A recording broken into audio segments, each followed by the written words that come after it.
నమస్తే. ప్రస్తుతం మనం పంజాగుట్టలోని ఇక్కడ Taj Krishna hotel back side ఉన్నాం. సో ఇక్కడ ambulance, private ambulance owners and drivers ఎవరైతే అసోసియేషన్ ఉంటారో సో వాళ్ళు ప్రొటెస్ట్ చేస్తా ఉన్నారు. సో ఏంటంటే వాళ్ళ మెయిన్ రీజన్ రెడ్ అంబులెన్స్ అయితే మనం సిటీలో చూస్తాం, మనం అక్కడక్కడ రెడ్ అంబులెన్స్ ఏవైతే సో వాటి వల్ల మాకు చాలా నష్టం జరుగుతుందని చెప్తున్న పరిస్థితి. సో మాట్లాడదాం పడుతుంది. సో చెప్పండి సార్, రెడ్ అంబులెన్స్ వల్ల ఏంది ప్రొటెస్ట్? ప్రధానంగా చూసుకుంటున్నా రెడ్ అంబులెన్స్ అనేవాడు పెద్ద దోపిడీ చేస్తున్నాడు హైదరాబాద్ అంబులెన్స్ పైన. ఈ రోజు మా కాడికి వచ్చి మా పైన పెత్తనం చేస్తున్నాడు ఆయన. మేము ఏమంటున్నాం అంటే రెడ్ అంబులెన్స్ అనే సమస్యను హైదరాబాద్లో లేకుండా బ్యాన్ చేయండి.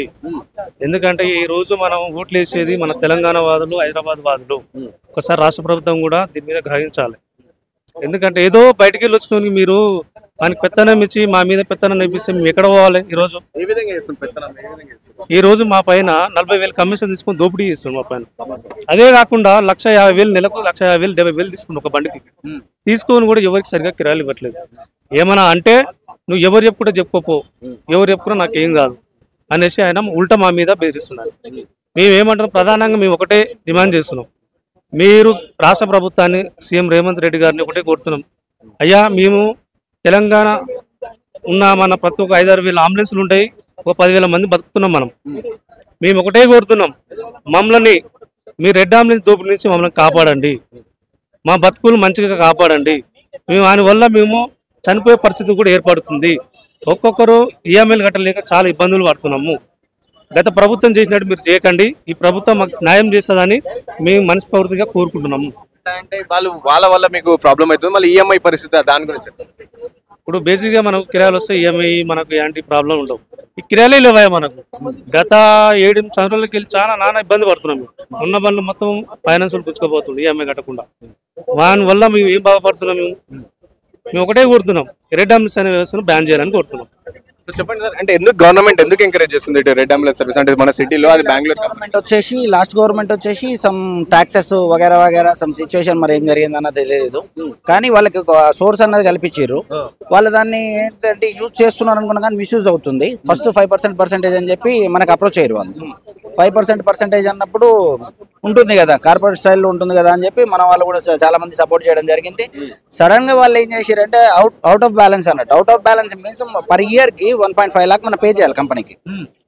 పర్ అంబులెన్స్ ఓనర్ ఒక ఆపరేటర్ వచ్చేసి పర్ ఇయర్ కి 1.5 లాక్ పే చేయాలి కంపెనీకి. ఇది వచ్చేసి అడిషనల్ పేమెంట్. మళ్ళీ నెక్స్ట్ ఏదైతే 5% అన్నది మనం ఫస్ట్ అయితే మాట్లాడుకున్నామో దాన్ని 40 చేసారు. 5% నుంచి అది 40% వచ్చేసరికి ఏమంటే లాస్ అప్ అవుతుంది టోటల్ బిజినెస్.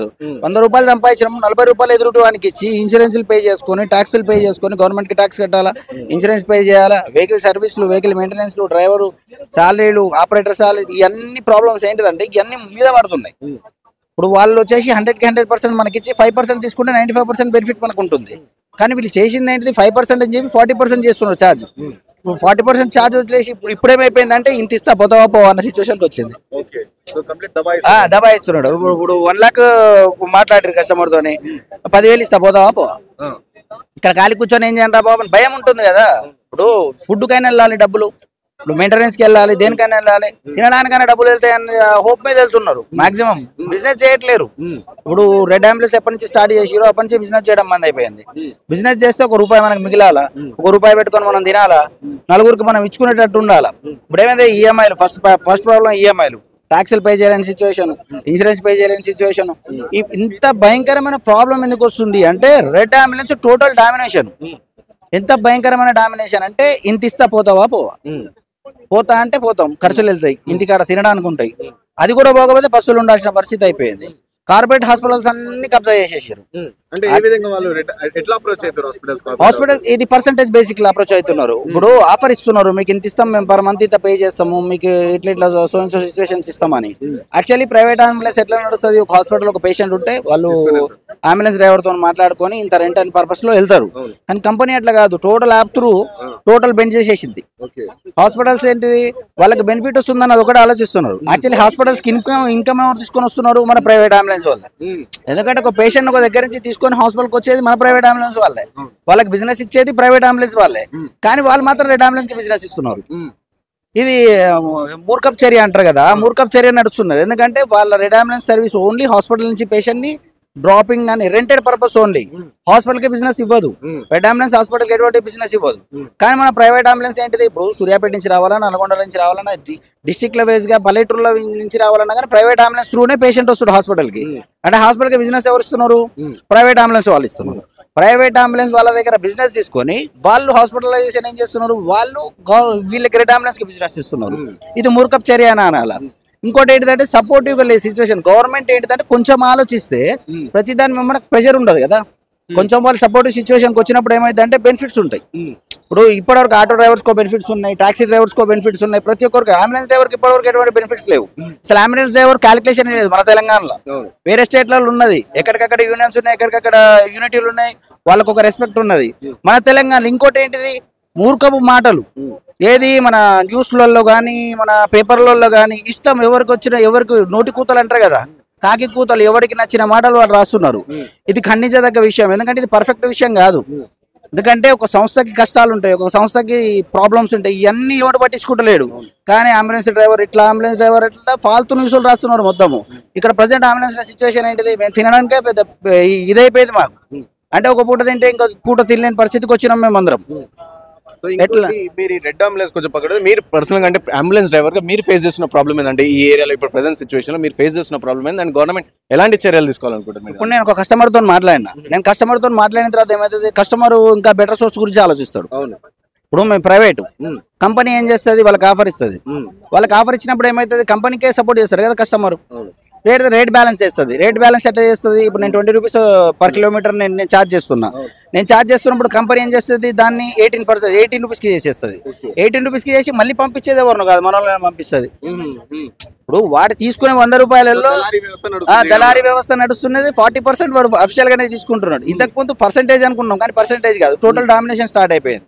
ఇప్పుడు నేను 20 రూపీస్కి వెళ్ళాల్సిన కిలోమీటర్ వాడు నేను వెళ్ళకుండా వాడు బ్రేక్ చేసేస్తాడు. వాడు 15 రూపీస్ కన్నా పంపిస్తాడు, 14 రూపీస్ కన్నా పంపిస్తాడు. ఎందుకంటే యూత్లోని అవసరం. ఇప్పుడు అవతల వ్యక్తి కూడా ఎందుకు పోతున్నాడు అంటే అవతలని అవసరం. ఇప్పుడు నా పిల్లలు బతకాలా, నాకు ఫీజులు ఇవన్నీ బాధలు ఉంటాయి. నాకు ఎక్కడ సైడ్ నుంచి ఇన్కమ్ సోర్స్ ఉండదు. ఒక అంబులెన్స్ డ్రైవర్ లైఫ్ స్టార్ట్ చేసిన తర్వాత జీవితాంతం దాంట్లోనే బతికేస్తాడు. చచ్చిన దాంట్లోనే, బతికిన దాంట్లోనే. ఇది ఒక పెద్ద ప్రాబ్లం అయిపోయింది. అంటే వేరే దాని మీద బతకలేడు, వేరే దాని మీద డిపెండ్ కాలేడు. ఇప్పుడు ఎమర్జెన్సీ సర్వీస్ అన్న దానికి ఒక రెస్పెక్ట్ ఉంటుంది. ప్రతి స్టేట్ లో ఉన్నది, ఇండియా లెవెల్లో ప్రతి స్టేట్ లో ఉన్నది, ప్రతి కంట్రీలో ఉన్నది. కానీ మన తెలంగాణలో ఏంటిదంటే ఎవరికి నచ్చిన కూతురు వాళ్ళు మాట్లాడడం అనేది అది ఖండించదగ్గ విషయం. ఇప్పటివరకు మీడియా ఛానల్స్ కూడా ఎవరు పర్టికులర్ గా దాని గురించి ఫోకస్ చేయట్లేరు. యాక్చువల్గా ఫోకస్ చేయాల్సిన విషయం ఏంటిదంటే, ఒక వెహికల్ బయటకు వెళ్ళిందంటే అది ఎమర్జెన్సీ పర్పస్ లోనే వెళ్తుంది. ఎవరో హాస్పిటల్ వాళ్ళు చిల్లరగా చేసిన దానికి అందరినీ పులిపేయడం అంటే కరెక్ట్ కాదు కదా. ఇప్పుడు ఒక వ్యక్తి తప్పు చేస్తే ఆ వ్యక్తికి సంబంధించినది, ఆ సంస్థకు సంబంధించిన తప్పు కాదు అది. కానీ ఒక వ్యక్తి చేసిన తప్పుకి మొత్తం కాంట్రవర్సీలు, ఎట్లా అంబులెన్స్ డ్రైవర్ ఇట్లా, అంబులెన్స్ డ్రైవర్ అట్లా, అంబులెన్స్ డ్రైవర్ అట్లా. పర్సనల్ పని గురించి అంబులెన్స్ తీసుకుని పోతారా ఎవ్వరు. ఎందుకంటే దానికి ఒక వాల్యూ ఉంటుంది. ప్రతి డ్రైవర్ కి తెలుసు, ప్రతి ఓనర్ కి తెలుసు, దాని మీద బతికే ప్రతి మనిషికి దాని బాధ్యత తెలుసు. కాబట్టి ఏంటిది, మాక్సిమం సైరన్ అన్నది కూడా చాలా అవాయిడెడ్ గా యూజ్ చేస్తాం. మాకు కూడా విని విసుకొస్తుంటాయి, చెవులు పగిలిపోతుంటాయి విని కంటిన్యూగా. మేమేం చేస్తాం, మాక్సిమం అవాయిడ్ చేస్తుంటాం ఏది సైరన్ ని. మేము కూడా బ్రేక్ చేస్తూ ఉంటాం. కానీ హెవీ ఫ్లోటింగ్ ఉన్నప్పుడు మన హైదరాబాద్ జనాలు పక్కగా జరగట్లేరు కదా. ఫ్లోటింగ్ ఉన్నది, పేషెంట్ ఆక్సిజన్ మీద ఉన్నాడు, జనాలు పక్కన, ప్రతి ఒక్కరికైతే మనం ఎక్స్ప్లెనేషన్ ఇచ్చుకుంటూ పోలేం కదా, బాబు ఇట్లా అని. యాక్చువల్లీ అంబులెన్స్ కి సైరన్ ఇచ్చిందే ఎదుటి వాడికి అర్థం కావాలి. అది మన హైదరాబాద్ ప్రజలు అర్థం చేసుకోకపోతే అది తప్పు కాదు. కానీ మన ప్రభుత్వాల సైడ్ నుంచి కానీ, మన పోలీస్ డిపార్ట్మెంట్ సైడ్ నుంచి కానీ మినిమం అన్నది బాధ్యతగా రావాలి మాటలు. అంతేగాని ఇష్టం వచ్చినట్టు అట్లా చేస్తున్నా, ఇది తప్పు. ఎందుకంటే ఒక్క మనిషి తప్పు చేస్తే అది ఆ వ్యక్తికి సంబంధించిన తప్పు అవుతుంది, అంతేగాని సంస్థకు సంబంధించిన తప్పు కాదు ఎప్పటికీ. ఈ విషయం గురించి గవర్నమెంట్ దృష్టికి మీరు తీసుకెళ్ళండి. గవర్నమెంట్ ఎటువంటి సిచ్యువేషన్ ఏం సపోర్ట్ చేస్తుందో చూద్దాం. ఒకవేళ రెడ్ అంబులెన్స్ గురించి గవర్నమెంట్ ఒకవేళ సపోర్ట్ చేయకపోతే వేరే అంబులెన్స్ తగలబెట్టడానికి కూడా సిద్ధం. క్లోజ్ ఇక్కడికే. ఇంకా ఎందుకంటే చాలా ఓపిక పట్టినాము, మాట్లాడడానికి ట్రై చేసినాము. ఫస్ట్ 2023 మేబీ 23 నుంచి కొంచెం అంటే సపోర్ట్ చేయలేదు మన వాళ్ళు కూడా. 22లోనే యాక్చువల్లీ 21-22లోనే వచ్చేసింది. కానీ మన వాళ్ళు ఎవరు సపోర్ట్ చేయలేదు అప్పుడు. అంటే కంపెనీలో వెహికల్స్ ఎవరు పెట్టుకోలేదు. ఎందుకంటే మాకు ఓన్ బిజినెస్ ఉన్నది కదా, ఎందుకు కంపెనీ త్రూ పోవాలని చెప్పి ఎవరు సపోర్ట్ చేయలేదు. తర్వాత ఏమైపోయింది, కంపెనీ వేరే సోర్స్ నుంచి వెహికల్ తీసుకొచ్చి సపోర్ట్ చేయడం వల్ల దీంట్లో ఏమైంది, ఇబ్బంది స్టార్ట్ అయిపోయింది. ఇప్పుడు డబ్బులు లేవు. ఇప్పుడు అన్న ఉన్నాడు, ఆయన దగ్గర డబ్బులు లేవు. ఆయన పరిస్థితి ఏంది, సాయంత్రం ఇంటికి పోతే ఏం తెచ్చినామని అడతారు ఇంటికాడ. పిల్లలు ఉంటారు, ఏం తీసుకొచ్చిన డాడీ అంటారు, డబ్బులు ఎక్కడికెళ్ళి వస్తాయి.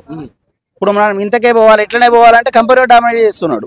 లేదు, వాడిని మనం సపోర్ట్ చేద్దాం, వానికి ఏమైనా చేద్దామంటే వాడు సపోర్ట్ తీసుకొని మన సపోర్ట్ తీసుకొని మన మీద ఇప్పుడు 300 వెహికల్ అయినాయి హైదరాబాద్లో. 300 వెహికల్స్ వితౌట్ గవర్నమెంట్ సపోర్ట్ అయితే రావు కదా. 300 వెహికల్స్ హైదరాబాద్ సిటీలో ప్రజెంట్ వాడికి రెడ్ అంబులెన్స్ కంపెనీ నడుస్తున్నాయి. వాళ్ళ వల్ల అంటే ఇది కంటిన్యూ అవుతుంది కదా. ఏ కంపెనీ అయినా కానీ బేస్ స్టార్ట్ చేసినప్పుడు దాన్ని కంటిన్యూ చేసుకుంటూ పోతుంటది. సేమ్ సిచ్యువేషన్ రెడ్ అంబులెన్స్ కూడా 300 వెహికల్ పోయి 3000 వెహికల్ అయితే ఇంతమంది పరిస్థితి ఏంటిది? 2000 మెంబర్స్ ఉన్నారు. మొత్తం 2000 వెహికల్స్ ఉన్నాయి. ప్రైవేట్ అంబులెన్స్ అసోసియేషన్ లో 2000 బండ్లు హైదరాబాద్కే ఉన్నాయి. హైదరాబాద్ కి సంబంధించి 2000 అంబులెన్స్లు ఉన్నాయి. ఒక్క సిచ్యువేషన్ ఏంటిదంటే సపోర్ట్ గా కావాల్సింది మనకి గవర్నమెంట్ సైడ్ నుంచి సపోర్ట్ కావాలా.